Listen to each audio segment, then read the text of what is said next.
Welcome to ஐரக்ஷன் channel. எங்களோட videos உங்களுக்கு பிடிச்சிருந்ததுன்னா லைக் பண்ணுங்க, கமெண்ட் பண்ணுங்க, ஷேர் பண்ணுங்க, மறக்காம சப்ஸ்கிரைப் பண்ணுங்க. ஓகே, இப்போ என்ன வீடியோ பார்க்க போறோம்? எக்ஸ்பர்ட் எஃபெக்ட்ஸ்னு உங்களோட சேனல்ல தான் பார்க்க போறோம். நிறைய பேர் கேட்டுட்டே இருந்தீங்க அந்த கோட் அனலைஸ்னு, அந்த வீடியோ தான் பார்க்க போறோம். பார்க்கலாமா?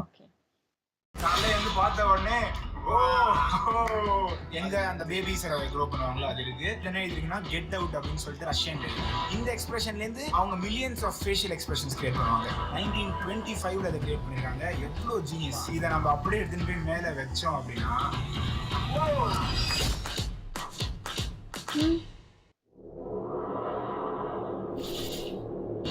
ரூஷியன்ஸ் அந்த இது வந்துச்சுல கிளிம்ஸ் மாதிரி அந்த வீடியோ. Silence blast. இத நம்ம காலையில இருந்து பார்த்த உடனே என்னடா அது பயங்கரமா இருக்கு அப்படின்னு சொல்லிட்டு இருந்தது. ஏதாவது இதுல படத்துல இருந்து போடுவாங்கன்னு தான் நினைச்சோம்.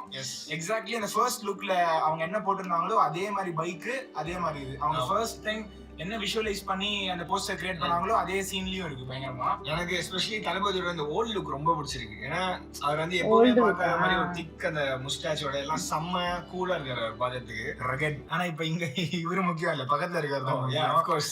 ரெண்டு பேர் பயங்கரமா இருக்கு பார்க்கறதுக்கு. நிறைய டபுள் ஆக்ஷன்ஸ் பார்த்திருக்கோம் இல்ல, கத்தி அது இது இந்த ஸ்பிளிட் ஸ்கிரீன்ல மாஸ்கிங் 2D டெக்னிக்ஸ் எல்லாம் இப்போ டெக்னாலஜி டெவலப் ஆன உடனே 3D மாடல்ஸ் யூஸ் பண்ணி வந்திருக்கு. அஃப்கோர்ஸ் இது வந்து நிறைய சில தமிழ் படத்துல வந்திருக்கு, நிறைய படத்துல வந்திருக்கு. அதை பத்தி நம்ம இன்டெப்தா பேச போறோம். பட் ஃபர்ஸ்ட் லுக் இது வந்து பயங்கரம், ரியலி கிரேட், பயங்கரம் ரியலி கிரேட். கல்கி வீடியோக்கு thanks a lot for your support. பயங்கர ரெஸ்பான்ஸ் கொடுத்ததுக்கு. நான் கல்கி வீடியோல சொன்ன மாதிரியே தான் இந்த படமும் தோத்துறவே கூடாது. இது தோத்துருச்சுன்னா இதே மாதிரி இனிமே நம்ம ஊர்ல படங்கள் வராது. இவ்வளோ VFX ல இன்வெஸ்ட் பண்ணி எடுக்கவே மாட்டாங்க. But at the same time நான் அந்த வீடியோல அதே அகைன் சொன்ன மாதிரி தான், சும்மா நல்லா இருக்கு இல்ல முட்டு கொடுக்கறது அந்த மாதிரி இல்லாம நிஜமாவே படம் எல்லாருக்கும் பிடிச்சி நல்லா வரணும். நாட் ஜஸ்ட் இந்த ஒரு விஷயத்துக்காக ரொம்ப கஷ்டப்பட்டு இருக்காங்கப்பா, ரொம்ப செலவு பண்ணிருக்காங்கப்பா, அவங்களுக்கு டைமே இல்லப்பா, அந்த மாதிரி இருக்க கூடாது. ஜெனியூனா நல்லா இருந்தா சூப்பர். நமக்கு இந்த மாதிரி இன்னும் நிறைய படங்கள் பார்க்கலாம். பிகாஸ் புலியில வந்து நம்ம கொஞ்சம் பவுண்டரிஸை புஷ் பண்ணி வேற விதமான வேர்ல்டு நம்ம பார்த்தோம். இப்போ இங்கேயும் VFX யூஸ் பண்ணி again it's double action movie, but VFX involve ஆகும்போது ஆஹா எடுத்து எங்கேயாவது நம்மள நாஸ்தி பண்ணி விட்டுருவாங்களான்னு சொல்லிட்டு கொஞ்சம் பயம் இருக்கும். ஒரு இந்த ஹை கான்செப்ட் இதெல்லாம் பண்ணும்போது எப்பவுமே ஒரு ஸ்டார்ஸ்க்கு ரொம்ப எக்ஸாக்ட்லி கல்கியில நம்ம பேசும்போது கல்கி படம் தோக்க கூடாதுன்றதுக்கான காரணம் ஹை கான்செப்ட் உள்ள ஒரு பிக் ஸ்டார்ஸ் உள்ள வருது. அதே மாதிரி தான் இதுவும். அண்ட் இதுல எஸ்பெஷலி விஜய் சார் வந்து இந்த மாதிரி நிறைய எக்ஸ்பெரிமெண்ட்ஸ் பண்றாரு. இத லாஸ்டா அவர் பண்ணதே வந்து புலிதான். அந்த இடத்துல அவர் பண்ணி அவருக்கு அந்த பேக்லாஷ் வந்த உடனே இந்த பக்கமே போக கூடாது பண்ண அவர் ஒதுங்கிட்டாரு. அதே மாதிரி இண்டஸ்ட்ரி அந்த பக்கம் ரொம்ப போவே இல்லை. வெறும் பிக் ஸ்டார்ஸ் இல்லாம மத்த எல்லாருமே மட்டுமே பண்ணிட்டு இருந்தாங்க. ஒரு எக்ஸெப்ஷன் மேபி நம்ம இந்திரன் 2.0 சொல்லலாம். அதை தவிர எல்லாருமே வந்து பேக் அவுட் ஆயிட்டாங்க. சோ இப்போ இந்த படம் வெற்றி அடைவது ரொம்ப முக்கியம். எனக்கு தெரிஞ்ச இது எப்போ அவங்க போனாங்க, இப்போ அந்த லோலா VFXல வந்து போயிட்டு கடைசியா இந்த லுக்ல அவர் வந்து போட்டோ ரிலீஸ் ஆச்சுல. ஆமா, பட் அதுல ஓல்ட் லுக்ல இருந்திருக்காருல்ல. பட் யங் லுக் அந்த ஓல்ட் லுக்க வச்சு அவங்க டிஏஜிங் பண்ணாங்களா இல்ல பழைய ரெஃபரன்ஸ்லாம் வச்சு பண்ணாங்களான்னு எனக்கு பழைய பண்ணிருப்பாங்க. ஏன்னா டூ டைம்ஸ் வெளியே போனாங்க வெங்கட் பிரபு சார். படம் ஷூட்டுக்கு முன்னாடி போனாங்க, இந்த டென்சல் வாஷிங்டன் ஈக்குவலைசர் 3 ரிலீஸ் அதெல்லாம் பார்த்தாங்கல்ல. அதுக்கப்புறம் இப்போ ஃபைனல் கம்ப்ளீஷனுக்கு ஓல்ட் லுக்ல போனாங்க. ஃபர்ஸ்ட் போனதுல ஷேவ் பண்ணியிருந்தாரு. எக்ஸாக்ட்லி ஃபுல் ஷேவ்ல இருந்தாரு. கரெக்ட். சோ அதனால ஃபர்ஸ்ட் டே இத கொடுத்துட்டாங்க. ஆனா இந்த ரஷ்யன் ஷூட் எப்ப நடந்தது? தெரிஞ்சு 1.5 months பேக் நடந்திருக்கும். ஏப்ரல்ல வந்து கோட் டீம் வந்து ரஷ்யால ஷூட் பண்ணிருக்காங்க. Towards end of April. So மேல வந்து இந்த கிளிப்ஸ் எல்லாம் லோலா கிட்ட கொடுத்திருந்தால் மே ஜூன் ஒரு மாசம் 1.5 மாசத்துல இந்த அவுட்புட் கொடுக்கணும். அதனாலதான் இப்ப உங்களுக்கு வந்து நோ கம்ப்ளைண்ட்ஸ் நல்லா இருக்கு. பட் ஏதாவது ஒரு விஷயம் உங்களுக்கு தெரிஞ்சுன்னா 1 month 1.5 months டைம்ல இந்த கிளிப் வாங்கியிருக்காங்க. ஹோப்ஃபுல்லி இந்த ஒரு கிளிப்காக மட்டும் அவங்க 1.5 months கொடுத்துருக்கணும். மத்த படத்துல வர சீன்ஸுக்கு கொஞ்சம் எக்ஸ்ட்ரா டைமாவது கொடுத்துருக்கணும். அப்படி இல்ல அப்படின்னா நிறைய ஃப்ளோட்டிங் ஹெட் மூமெண்ட்ஸ், நிறைய ப்ராப்ளமேட்டிக் ஷாட்ஸ்லாம் நம்ம பார்க்க வேண்டியது இருக்கும். எனக்கு தெரிஞ்சு இதே ஷாட் கூட படத்துல வரும்போது இன்னும் சூப்பரா வரும். அதே மாதிரி இப்போ இந்த இடத்துல பாருங்களேன், ஃபார் எக்ஸாம்பிள் அந்த கோட் நாரா இருக்கட்டும், ரொம்ப பிளெயின் கோல்டா இருக்கட்டும். அட் தி சேம் டைம் மேல அந்த ஹாப்பி பர்த்டே டிரான்ஸ்ஃபார்ம் மாடிஃபையர் மாதிரி போட்டு கூட தளபதியா மாறல. அப்படியே ஒபாசிட்டி பண்ணி மாத்திருக்காங்க. இது எல்லாமே அவர் பர்த்டே வருது, யூஎஸ்ல இருந்து ஃபுட்டேஜை வாங்கணும், ஒரு 2 நாள்ல இது எல்லாத்தையும் செய்யணும், டெலிவர் பண்ணணும், அப்பதான் மார்க்கெட் இருக்கு, விற்கணும், அது இது நிறைய ப்ராப்ளம்ஸ் இருக்கு. ஸோ இதெல்லாம் மெயின்டைன் பண்றதுக்காக இந்த மாதிரியான விஷயங்கள் வருது.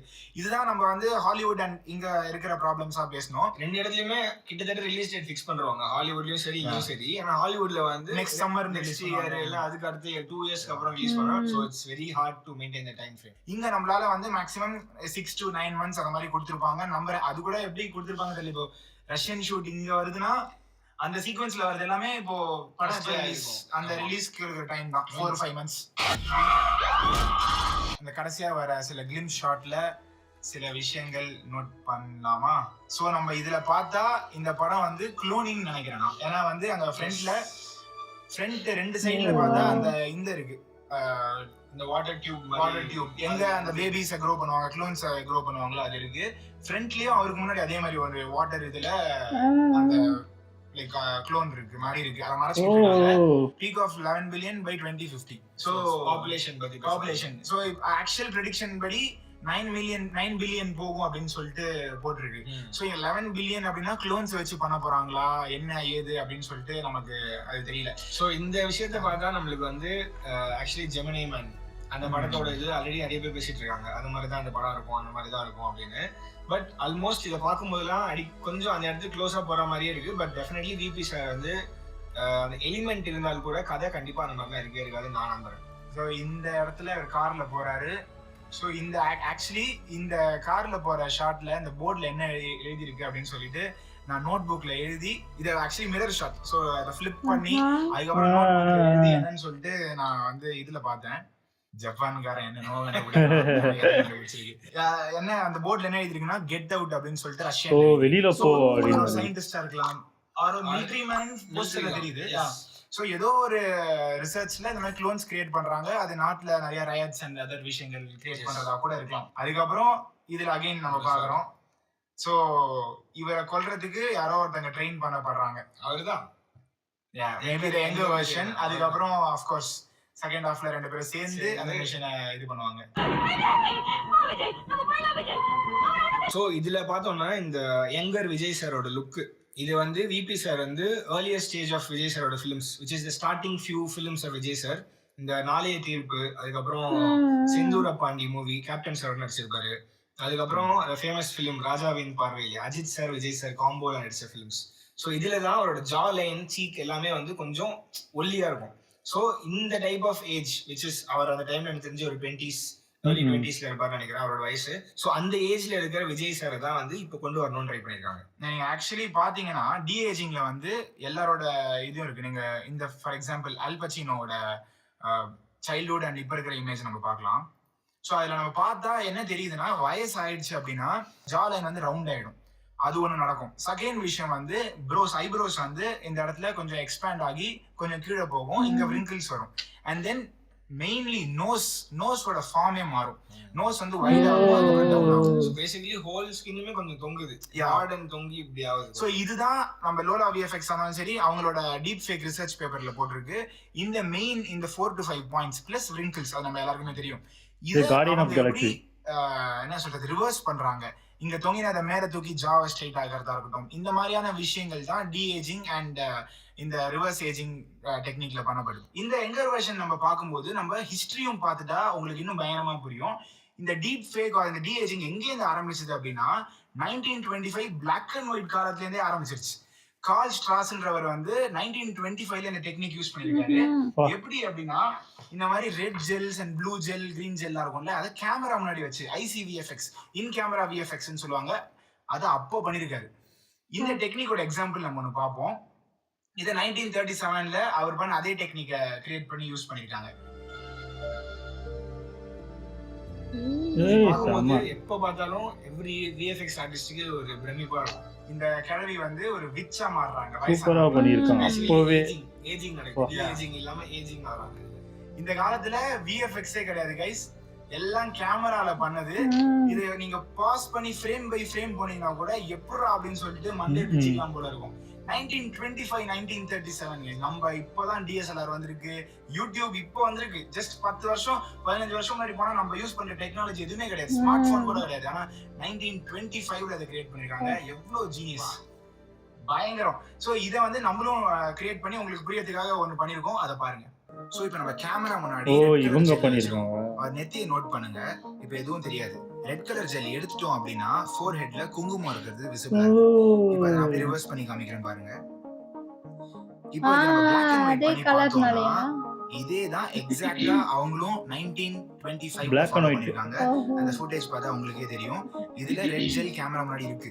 ரெட் ஜெல்ல அவங்க ரிமூவ் பண்ண உடனே அந்த ஆக்டர் போட்டிருக்க ரெட் பெயிண்ட் எல்லாமே இப்ப விசிபிளா இருக்கு. ஓஹோ. Red paint. இது சோ சூப்பர் இந்த சூப்பர். 1925ல நடந்ததுக்கு அப்புறம் செம்மையா யோசிச்சிருக்காங்க. டி ஏஜிங் நடந்தது வந்து 2006 எக்ஸ்மேன் மூவில இந்த டெக்னிக்கை யூஸ் பண்ணிருக்காங்க. யார் பண்றாங்க அப்படின்னு பாத்தீங்கன்னா லோலா விஎஃப்எக்ஸ் அப்படின்னு சொல்லிட்டு ஒரு கம்பெனி அப்பதான் வந்து இதை ஸ்டார்ட் பண்றாங்க. லோலா விஎஃப்எக்ஸ்னா இப்போ நம்ம கோட்டுக்கும் பண்ணிருக்காங்க. அண்ட் அவங்க வந்து ஃபுல்லா அந்த de-ageing, face replacement, ageing இந்த விஷயங்கள் எல்லாம் ஸ்பெஷலைஸ் பண்ண ஒரு விஎஃப்எக்ஸ் கம்பெனி. இந்த எக்ஸ்மேன்ல நீங்க அதை பாத்தீங்க அப்படின்னா இது எல்லாமே வந்து அவங்க சொல்லியிருக்கிறது வந்து ஒரு 2D போட்டோஷாப் பிளேட்ஸ் வச்சு மேனுவலா பெயிண்ட் அவுட் பண்ணிருக்காங்க. ஸோ இட்ஸ் ரொம்ப டஃபஸ்ட். பல காலத்துக்கு போகும், உட்கார்ந்து பொறுமையா பெயிண்ட் பண்ணி எல்லாத்தையும் ரீகன்ஸ்ட்ரக்ட் பண்ணிருக்காங்க. அதுக்கப்புறம் இப்போ யூஸ் பண்றது எல்லாமே வந்து ஃபுல் 3D, 2Dயே கிடையாது, எல்லாமே 3D. இந்த 3Dன்ற விஷயம் வந்து லைட் ஸ்டேஜ் அப்படின்ற அந்த ஒரு எக்யூப்மெண்ட் வந்ததுக்கு அப்புறம் நடந்த ஒரு விஷயங்கள் தான். இந்த லைட் ஸ்டேஜ்ன்றது ஃபுல் லைட் டோம் இருக்கும். அந்த டோம்ல ஆக்டர் உட்கார்ந்துப்பாங்க, எல்லா லைட்டும் ஃபிளிக்கர் ஆகும், எக்ஸ்பிரஷன்ஸ்லாம் பண்ண போட்டோஸ் எடுத்துட்டே இருப்பாங்க. யா. சோ இந்த எக்ஸ்பிரஷன்ஸ் வந்து நம்ம மாற்றான் மூவிலேயே நம்ம பார்த்திருக்கோம். மாற்றான் வந்து நிஜமாவே அந்த காலத்துல இட்ஸ் a very big ஒரு பிரேவான ஒரு மூவ்.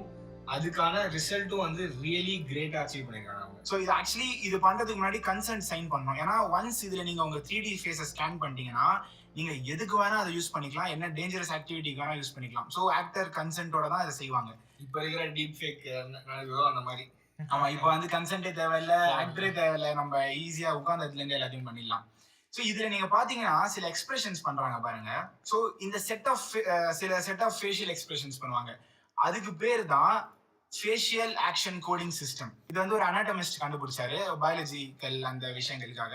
இது எப்படின்னா நம்ம லைட்ல இப்ப RGB அப்படின்னு இருக்குல்ல, அந்த 3 லைட்டை வச்சு மில்லியன்ஸ் ஆஃப் லைட் யூஸ் பண்ணுவாங்க, கிரியேட் பண்ணுவாங்க. இப்ப நம்ம நியூஸ் பேப்பர்ல கூட CMYK அந்த 4 கலர் வச்சு அவங்க எல்லா கலர்ஸையும் கிரியேட் பண்ணுவாங்க. அதே மாதிரி இந்த facial action coding system FACS சில எக்ஸ்பிரஷன்ஸ் வச்சு இந்த எக்ஸ்பிரஷன்ல இருந்து அவங்க millions of facial expressions create பண்ணுவாங்க. ஜஸ்ட் நம்ம லைட் அண்ட் இதுல பாக்குற மாதிரியே தான். ஸோ அதே மாதிரி தான் இவங்க மாற்றான்லயும் இந்த ஃபேஷியல் திங்ஸ் பண்ணிருக்காங்க. பட் நம்ம மாற்றான்ல பார்த்தோம்னா சில இடத்துல மட்டும்தான் அந்த 3D மாடல்ஸ் யூஸ் பண்ணிருக்காங்க, அந்த சாங்ல காம்ப்ளிகேட்டட் ஷாட்ஸ்ல அப்படிலாம். பட் பல இடத்துல வந்து இவங்க லோலா இனிஷியலி பண்ண மாதிரியே but with a video different 5 different ஆங்கிள்ஸ்ல வீடியோ அதே ஷாட் எடுத்து அதை வந்து ப்ரொஜெக்ஷன் மேப்பிங் பண்ணி மேனுவலா கிட்டத்தட்ட அதே தான் பண்ணி அவங்க அதுக்கப்புறமா நியூக்ளியர் கம்போஸ்டிங்லாம் பண்ணிருக்காங்க. கேமரா ப்ரொஜெக்ஷன் பண்ணி 5 கேமரா ப்ரொஜெக்ஷன் பண்றாங்க. 3D தான், ஐ மீன் 2D ல இருந்து 3D போற transition period, not full 3D. Just அந்த ஒரு ப்ரொஜெக்ஷனை வச்சு ப்ளே பண்ணிருக்காங்க. அந்த ஷாட்டுக்கு எவ்வளவு தேவையோ அந்த இடத்துல மட்டும் எடுத்துட்டு சோ அதை மட்டும் யூஸ் பண்ணிருக்காங்க. அப்படி இதுல என்ன ஒரு முக்கியமான விஷயம்னா இங்க பாரு, அவர் ஐசைட் வந்து வேற எங்க பாத்திருந்தா கூட இவங்க அந்த 5 கேமராஸ்னால அவங்க லைட்டா திருப்பி கரெக்டான இடத்தை பார்க்க வைக்க கூட பண்ண வைக்க முடியும். லைக் இப்போ கூட VFX ஃபிலிம்ஸ் எல்லாம் வந்து ஒரு இமேஜினரி ஆப்ஜெக்ட் இமேஜின் பண்ணி நடிக்கணும் ஆக்டர்ஸ் அப்படின்னா ஐலைன் மேட்ச் ஆகாது. சோ அந்த விஷயத்துல அவங்க ஈஸியா கரெக்ட் பண்ண முடியும். ஸோ இந்த மாதிரி 2D plates, camera projection system நடுவில், அதுக்கப்புறம் 3D இங்க வந்து நிக்கிறோம். அண்ட் கைஸ் நாங்க இதே குளோனிங் விஷயங்கள் அண்ட் இதே மாதிரியான கான்செப்ட் வச்சு காலேஜ் படிக்கும் போது ஒரு ஷார்ட் ஃபிலிம் எடுத்திருக்கோம். அதோட லிங்க் இருக்கு, சேனல் இருக்கு, செக் அவுட் பண்ணுங்க, உங்களுக்கு பிடிக்கும் நம்புறேன். அண்ட் இப்போ ரியாக்ட் பண்றோம், நிறைய பேர் சப்ஸ்கிரைப் பண்ணாம பாக்குறீங்க, அதான் நமக்கு டேட்டா சொல்லுது. ஸோ ப்ளீஸ் சப்ஸ்கிரைப் பண்ணிட்டு பாருங்க உங்களுக்கு இந்த சேனல் பிடிச்சிருந்ததுன்னா. இந்த ஷார்ட் பத்தி நம்ம ஆஃப்டர் எஃபெக்ட்ஸ்ல சில விஷயங்கள் பேசுவோம். So will separate their heads. இந்த ஹெட் தான் ஆக்சுவலி ஓல்டு விஜய் சார், இங்க யங் விஜய் சார். இதுல நம்ம பார்த்தாலே தெரியும் என்னென்ன சேஞ்சஸ் பண்ணிருக்காங்கன்னு சொல்லிட்டு. நம்ம இதை ஸ்டடி பண்ணலாம். ஜஸ்ட் லைக் நம்ம எப்படி அதர் ஃபாரின் ஃபிலிம்ஸ்ல எப்படி ஒரு ஜென்ரலா ஹியூமன் ஃபேஸ் வந்து ஏஜ் ஆகுதுன்னு நம்ம பார்த்தாலே தெரியும். நீங்க பாருங்க, மூக்கு பாருங்க, எஸ்பெஷலி இங்க மூக்கு எவ்வளவு பெருசா இருக்கு, இங்க சின்ன எங்கர் லுக்ல வந்து மூக்கு கம்மி பண்ணிருக்காங்க. சோ நீங்க வந்து விஜய் சாரோட சின்ன வயசு பாருங்க, மூக்கு வந்து எவ்வளவு குட்டியா இருக்கு, ஜா லைன் எவ்வளவு குட்டியா இருக்கு அப்படின்னு சொல்லிட்டு. சோ இங்க ஸ்டார்டிங் ஸ்டேஜஸ்ல கூட அப்படிதான் இருக்கு, ஜஸ்ட் சப்பியா இருக்காரு, பட் மூக்கோட சைஸை பாருங்க. பட் இதுவே நம்ம இப்போ ரீசெண்ட் டைம்ஸ்ல இருக்கிறத எடுத்து பார்த்தா நம்ம பேசினது நடந்திருக்கு. என்டையர் ஃபேஸுமே கீழே தொங்கி இருக்கு, ஜா லைன் பெருசா இருக்கு, மூக்கு வந்து இதுவாயிருக்கு. இது வந்து நம்ம ஐரிஷ்மேன்ல பார்த்துருக்கோம், அதுக்கப்புறம் ஆண்ட்மேன் மூவில பார்த்துருக்கோம், அண்ட் தென் எக்ஸ்மேன்ல கூட பார்த்துருக்கோம். எக்ஸாக்ட்லி இதே இந்த 3-4 ஃபீச்சர்ஸ் பிளஸ் விரிங்கிள்ஸ் ரிமூவ் பண்றது, இது மட்டும்தான் அங்க மாறி மாறி நடக்குது. அதுக்கப்புறம் நம்ம பேசிக்கா நம்ம பார்த்தோம் அப்படின்னா, ஸோ அவங்களை கிரீன் ஸ்கிரீன் ஸ்டேஜ்ல ஷூட் பண்ணிருக்காங்க அப்படின்னு சொல்லிட்டு தெரியுது. ஸோ அதை ஷூட் பண்ற டைம்ல பார்த்தா ஆக்சுவலி இப்படி இருந்திருக்கும். எப்படி சொல்றோம் அப்படின்னா, இந்த டயரை பாருங்க, ஃபுல் 3D. இவங்க பைக்ல இந்த இடம் உட்கார்ந்துட்டு இருக்கிறது மட்டும் தான் ரியல், கீழே இருக்கிறது எல்லாமே வந்து 3Dல ரீகன்ஸ்ட்ரக்ட் பண்ணிருக்காங்க. ஸோ அது ஆக்சுவலி ஸ்பீக்கிங் இந்த ஒரு ஷாட்ல அவங்கள கம்பாசிட் பண்றது இருக்கு, வெஹிக்கிள் 3D இருக்கு, அவரோட டிஏசிங் இருக்கு, இந்த மாதிரி பல விஷயங்கள் VFX things இருக்கு. ஆமா, ஐ திங்க் லியோல கூட kind of similar thing. So இதே மாதிரி ப்ளூ ஸ்கிரீன்ல இதே மாதிரி லியோவோட சேஸ் சீன்லயும் ஷூட் பண்ணி அதே மாதிரி வீல்ஸ் எல்லாம் இப்போ விஜய் சாருக்கு ஆக்சுவலி பழகி இருக்கும், ஓகே இது எந்த மாதிரி வரப்போகுது அப்படின்னு தெரியும். ஏன்னா நானும் இதே மாதிரி ஒரு ஃபேக் பைக்ல உட்காந்துருக்கேன், இது பண்ணிருக்கேன், அதே மாதிரியான திங் தான் இது. ஸோ இந்த இடத்துல நம்ம பார்த்தோம்னா ஒரு விஷயம் பார்த்தோன்னே தெரியறது வந்து ஆடா தெரியறது வந்து, இது சின்ஸ் இட்ஸ் கிரீன் ஸ்கிரீன், இந்த கலரும் அந்த கலரும் லைட்டா மேட்ச் ஆகாம இருக்கு. இப்ப நீங்க பாத்தீங்கன்னா இவங்க மோர் ஆரஞ்சிஷா இருக்காங்க, ஆனா பேக்ரவுண்ட் வந்து ஃபுல் ப்ளூ டிண்டடா இருக்கு. சேம் வித் நீங்க பிளாக் லெவல்ஸ் பாத்தீங்கன்னா கூட, சோ பிரைட்னஸ் 30% இருக்கு, பட் நம்ம இங்க பார்த்தோம் அப்படின்னா 15% இருக்கு. சோ இங்க ரொம்ப கான்ட்ராஸ்டா இருக்கு, பேக்ரவுண்ட் வந்து ரொம்ப பிளாக் லெவல்ஸ்லாம் ஹையா இருக்கு. அண்ட் இன்னொரு விஷயம் நான் நோட் பண்ணேன், நீங்க இந்த ஃப்ரண்ட்ல பைக்ல பாத்தீங்கன்னா இந்த ஃபிளேர் இருக்கு. It's none other than Video Copilot's optical flare preset. Hey, what's up? Andrew Kramer here. So அத நான் உங்களுக்கு இங்க ஆன் பண்ணியே வச்சிருக்கேன் பாருங்க. சோ இத நீங்க பாத்தீங்கன்னா கீழ 2 வருதா, கீழ ஒரு இது வருதா, மேல 2 ஸ்ட்ரிப் போதா, அதே மாதிரி வருது பாத்தீங்களா? சோ இத நம்ம அப்படியே எடுத்துட்டு போய் மேல வெச்சோம் அப்படினா சோ அவங்க ஜஸ்ட் அந்த ஆப்டிகல் ஃபிளாஷ்ல இருக்கிற விஷயத்தை வச்சு போட்டிருக்காங்க. பிகாஸ் ரியலிஸ்டிக்லி ஸ்பீக்கிங் பைக்கோட க்ளோ இங்க இப்படி இருக்காது. நம்ம இப்படி பேசும்போது இது இப்படி வருதா, இந்த சென்டர் பொசிஷன் எடுத்தா நம்ம போகும்போது இந்த ஃபிளேர் வந்து கேமரால அடிச்சுட்டு போகும். அண்ட் பைக் வந்து அந்த ஃபேஸ் இப்படி திரும்பிடுச்சுன்னா இந்த ஃபிளேரே போயிடும், அந்த இடத்துல அது ஃபேஸ் பண்ணிருக்கும். இது வந்து ஒரு மோஷன் போஸ்டரா இருந்தா ஃபைன், பட் இது வந்து ஒரு மூவில வர சீன்னால லைட்டா பயமா இருக்கு. அதை ஹோப்ஃபுல்லி அதை ஃபிக்ஸ் பண்ணிடுவாங்க அப்படின்னு சொல்லிட்டு நினைக்கிறேன். Again speaking VFX student, film enthusiastic மட்டும்தான் இதை நாங்கள் பேசுறோம், எல்லாம் பேசவே மாட்டோம். அனதர் விஎஃப்எக்ஸ் பண்றவங்களுக்கு வந்து இன்னொரு டெக்னிக் இருக்கு. ஃபார் எக்ஸாம்பிள் உங்களுக்கு வந்து இந்த மாதிரியான டிஜிட்டல் டபுள் ஆர் வேற இடத்துல எடுத்த ஃபுட்டேஜ்ல லைட்டை உங்களுக்கு மேட்ச் பண்ணணும் அப்படின்னு வச்சுக்கோங்களேன். இப்போ இந்த இவர் எடுத்துப்போம், எங்கர் இவர் வந்து தளபதி, இவர் வந்து இளைய தளபதி. ஸோ இவங்க 2 பேர் வச்சு ஒர்க் பண்ண போறோம். ஸோ இளைய தளபதியோட இதை நீங்க டூப்ளிகேட் பண்ணி அதோட லைட் டேட்டாவை நீங்க என்ஹான்ஸ் பண்ணோம்னா இந்த மாதிரி அதை வந்து பிளாக் அண்ட் ஒயிட்டா மாத்தி நம்ம வந்து அதோட டேட்டாஸை கிரன்ச் பண்ணலாம்.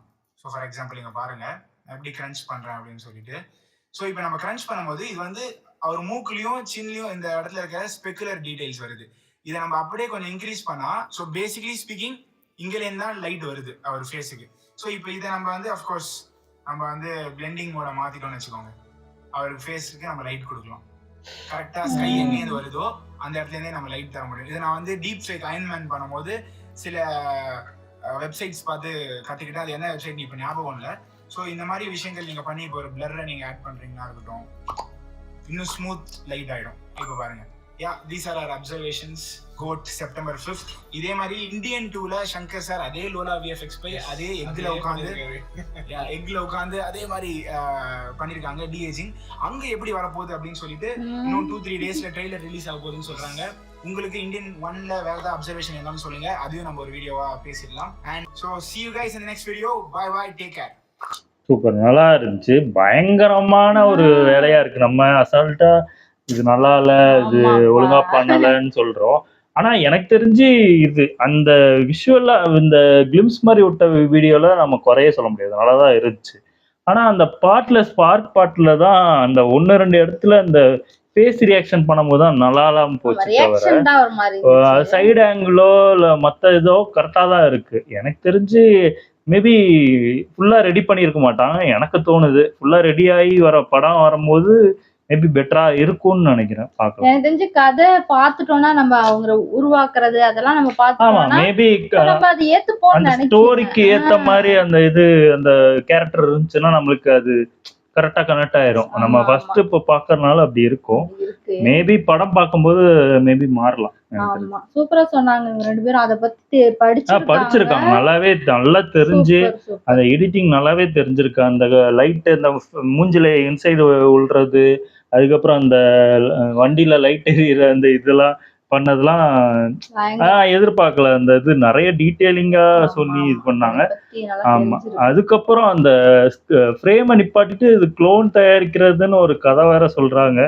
எனக்கு பார்த்ததுக்கப்புறம் தான் அந்த விஜய் அதை மறைச்சிக்கிட்டு இருக்கும்போது அவங்க முன்னாடி அந்த அந்த இது இருக்கிற மாதிரி இருக்கு. எனக்கு தெரிஞ்சு அப்போ க்ளோன் தான் தயாரிக்கிற மாதிரி எனக்குமே இப்போ அப்படிதான் தெரியுது. இப்போ நான் டைம் டிராவல் இருக்கும் அப்படின்னு தான் நிறைய பேர் சொல்லிட்டு இருந்தாங்க. பார்த்தா இது வேற மாதிரி கதையா இருக்கு. கதை நம்ம எதிர்பார்க்க முடியாத மாதிரி தான் இருக்குல்ல. ஆமா ஆமா. பரவாயில்ல, இப்படியே இருந்துட்டு போகட்டும். பார்க்கலாம் இது எப்படி இருக்குன்னு. ஓகே, எங்க வீடியோஸ் உங்களுக்கு பிடிச்சிருந்தா லைக் பண்ணுங்க, ஷேர் பண்ணுங்க, கமெண்ட் பண்ணுங்க, மறக்காம சப்ஸ்கிரைப் பண்ணுங்க. எல்லாருக்கும் பாய்.